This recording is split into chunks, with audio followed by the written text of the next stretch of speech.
पहले से शादीशुदा और एक बच्चे का पिता भी था। कमला के पति को मरे हुए एक अरसा बीत गया है। अब वो अपने सौतेले बेटे वैभव के साथ रहती है। वैभव के दिल में अपनी माँ को लेकर इतना डर है कि वो अपनी माँ के सामने एक शब्द नहीं बोल पाता। उसकी माँ जो कहती है उसको सर झुकाकर वही मानना पड़ता है। वैभव, तुमने अभी तक घर का काम क्यों नहीं किया? तुमसे कितनी बार कहा है कि सूरज निकलने से पहले तुम घर की साफ सफाई पूरी कर दिया करो। वैभव कुछ नहीं बोलता, चुपचाप सर झुकाए अपनी माँ की बात सुनता रहता है। तभी पास में खड़ा नौकर सुखराम कहता है, मालकिन, वैभव बाबा को रात से तेज बुखार है, इसलिए वो सुबह जल्दी उठ नहीं पाए। उनके बदले मैं घर की साफ सफाई कर देता हूँ। इसे कोई बुखार नहीं है। मैं इसे अच्छी तरह से जानती हूँ। ये सब काम न करने के बहाने हैं। सुखराम काका, बोल दो इसे, सारे घर का काम यही करेगा। और इससे समय पर अपना काम पूरा नहीं किया तो इससे आज का खाना भी नहीं मिलेगा। मगर मालकिन, वैभव बाबा की सच में ही तबीयत खराब है, आप एक बार देख तो लीजिए। कमला बिना कुछ बोले वहां से चली गई और बेचारा वैभव तेज बुखार में भी काम करता रहा।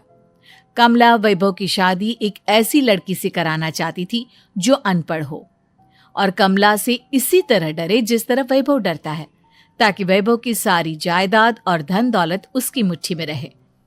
लेकिन आज के जमाने में ऐसी लड़की मिलना मुश्किल है।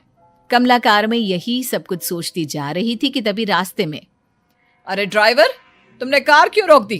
और ये इतना शोर कैसा? मैडम, आगे कुछ बंजारों का खेल चल रहा है, इसलिए भीड़ लगी है। मैं अभी भीड़ को साइड में करवाकर कार निकालता हूँ।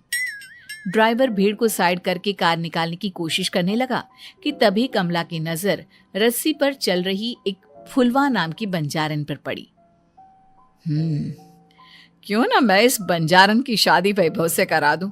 ये तो अनपढ़ लग रही है, मेरे पैरों तले दबकर भी रहेगी। मुझे अभी इसके माँ बाप से बात करनी होगी। ये सोचकर कमला ने उन बंजारों से बात की और उन्हें शाम को अपने घर बुलाया। फुलवा के माता पिता वहां उसे लेकर आ गए। उन्होंने इतना आलीशान घर पहले कभी नहीं देखा था।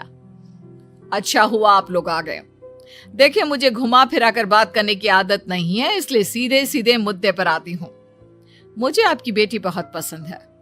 मैं अपने इकलौते बेटे की शादी आपकी बेटी फुलवा से कराना चाहती हूँ। इसके बदले में आप जो चाहो वो ले सकती हैं। तभी फुलवा की माँ कहती है, ये क्या कह रही है मैम साहब?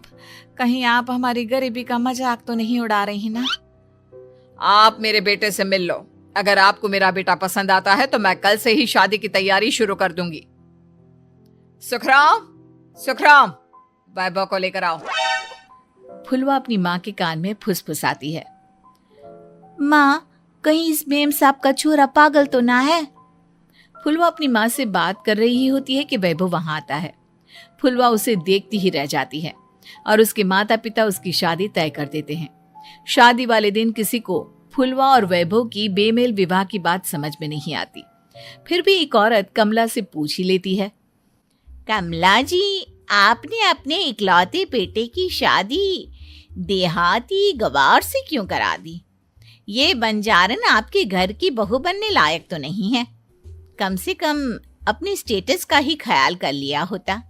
बहू तो अपने टक्कर की लाती, आपने तो बंजारन को ही बहू बना लिया। अब कमला को समझ में नहीं आ रहा था कि इस बात का क्या जवाब दे।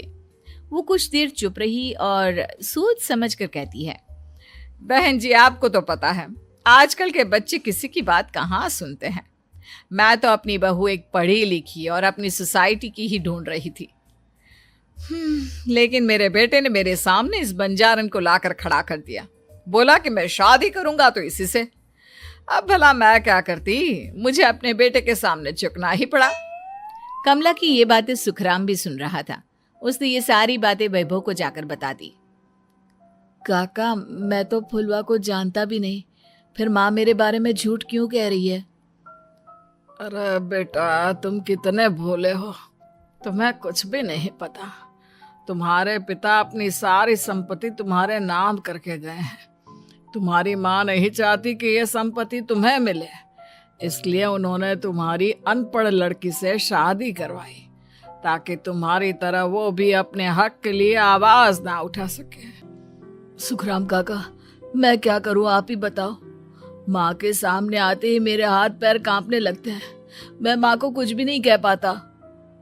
वे दोनों बात कर ही रहे थे कि अचानक कमला वहां आ गई। कमला को देखकर दोनों घबरा गए। तुम दोनों फिर कभी बातें कर लेना, अभी फेरों का समय हो गया है, चलो जल्दी आओ। इस तरह फुलवा और वैभव की शादी हो गई। अगले दिन कमला ने फुलवा को बुलाया और उसे नसीहत देने लगी। देख बंजारन, तुझे मैंने अपनी बहू बना तो लिया है, लेकिन तुझे इस घर में आंख कान मुंह बंद करके रहना होगा। घर का काम कर और अपने पति से मतलब रख, समझी? कमला का ऐसा रवैया फुलवा को बिल्कुल समझ में नहीं आया। उसने वैभव से इस बारे में बात की। सुनिए ना, माँ जी ने जिस तरह मुझसे बात की मुझे अच्छा नहीं लगा। शादी से पहले तो वो मुझसे बहुत अच्छे से बात कर रही थी, लेकिन शादी के बाद उन्हें क्या हो गया? तुम ज्यादा मत सोचो, जैसा माँ कहती है वैसा ही करो। ये कहकर वैभव वहां से चला गया। अगले दिन वैभव को घर के नौकरों की तरह काम करता देख फुलवा को बहुत हैरानी हुई। फुलवा ने इस बारे में सुखराम काका से बात की तो सुखराम काका ने फुलवा को सारी बात बता दी। अब फुलवा को समझ में आ गया कि उसकी सास ने एक बंजारन को बहू क्यों बनाया। एक दिन वैभव घर का काम कर रहा था, तभी उससे कांच की प्लेट टूट गई। किसने गिराई ये कांच की प्लेट? वैभव को वहां खड़ा देख कमला ने छड़ी से उसे मारना शुरू कर दिया।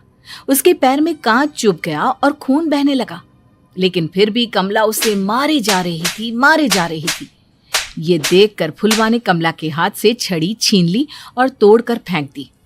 बंजारन, तेरी इतनी हिम्मत, तूने मेरे हाथ से छड़ी छीनी?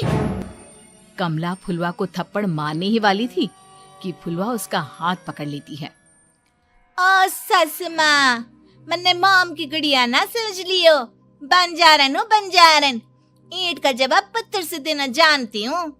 आज के बाद मेरे या वैभव जी के ऊपर हाथ उठाने की सोचियो भी ना, समझी ससु माँ? ये कहकर फुलवा वैभव को लेकर वहां से चली गई। उसने वैभव के पैर पर पट्टी बांधी, उसके आंसू पोंछे। वैभव ने पहली बार किसी के दिल में अपने लिए इतना प्यार महसूस किया। अब फुलवा वैभव का हर काम में हाथ बटाती, उसका बहुत ख्याल रखती। इस तरह दोनों बहुत ज्यादा नजदीक आ गए। वहीं दूसरी ओर कमला सारी जायदाद अपने नाम करने की साजिश करने लगी। और एक दिन, वैभव, वैभव, जल्दी बाहर आओ। कमला की आवाज सुनकर वैभव और फुलवा अपने कमरे से बाहर आ गए। जी माँ, आपने बुलाया? ये ले, इन कागजों पर साइन कर दे। वैभव कागजों पर साइन करने ही वाला था कि फुलवा वैभव के हाथ से पेन छीनकर कहती है, ना वैभव जी, आप इस पर हस्ताक्षर नहीं करेंगे। आओ बंजारन, मैं तुझसे बात नहीं कर रही। ये बात मेरे और मेरे बेटे के बीच की है। चुपचाप पेन दे दे, नहीं तो तेरी खाल उधेड़ लूंगी। ससु माँ, बंजारन की खाल इतनी भी ढीली ना होवे कि कोई भी उधेड़ लेवे। जो यकीन ना आता हो तो देख ले उतार के। और हाँ, बंजारन जरूर हूँ, पर अनपढ़ ना हूँ। मन्ने भी पता है कि किसी भी कागज पर साइन करने से पहले उसे अच्छी तरह पढ़ लेवे हैं। पेन देती है या नहीं? ये कहकर कमला फुलवा को मारने आई तो फुलवा ने कमला को धक्का दे दिया और वो नीचे गिर गई। कमला डरकर वहां से भाग गई। अब फुलवा ने वो कागज उठाए और वैभव के साथ सीधा वकील के पास चली गई। वकील ने वो कागज देखी और फुलवा को बताया, वैभव के पिता की सारी जायदाद और संपत्ति वैभव के नाम है, लेकिन वैभव की सौतेली माँ इस संपत्ति को अपने नाम कराना चाहती है, इसलिए इन कागजों पर वो साइन करा रही थी। तो अब हमें क्या करना चाहिए वकील साहब? वकील ने फुलवा और वैभव को सब कुछ अच्छी तरह से समझा दिया। अब दोनों घर पर पुलिस को लेकर पहुंचे। कमला पुलिस को देखकर घबरा गई। पुलिस ने कहा, आपके नाम की कंप्लेंट हुई है, आपको हमारे साथ थाने चलना होगा।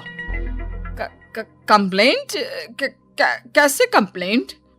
आप अपने सौतेले बेटे पर बहुत अत्याचार करती हो, धोखे से सारी जायदाद अपने नाम करा रही थी अब नहीं इंस्पेक्टर साहब, जरूर ये मेरी बहू की कोई साजिश है, इसने गलत कंप्लेंट की है। मैडम, शिकायत आपकी बहू ने नहीं बल्कि आपके बेटे वैभव ने की है। कमला वैभव का नाम सुनकर दंग रह गई। जिस बेटे ने कभी उसके सामने सर नहीं उठाया था, आज वही बेटा उसके सामने पुलिस को ले आया है। वैभव, तुम्हारी इतनी हिम्मत कि तुम पुलिस को ले आए? हाँ माँ, मैं लाया हूँ पुलिस को, और मेरे अंदर इतनी हिम्मत कभी ना आती अगर फुलवा मेरा साथ ना देती। आपने बंजारन बहू को लाकर अपने ही पैर पर कुल्हाड़ी मारी है माँ।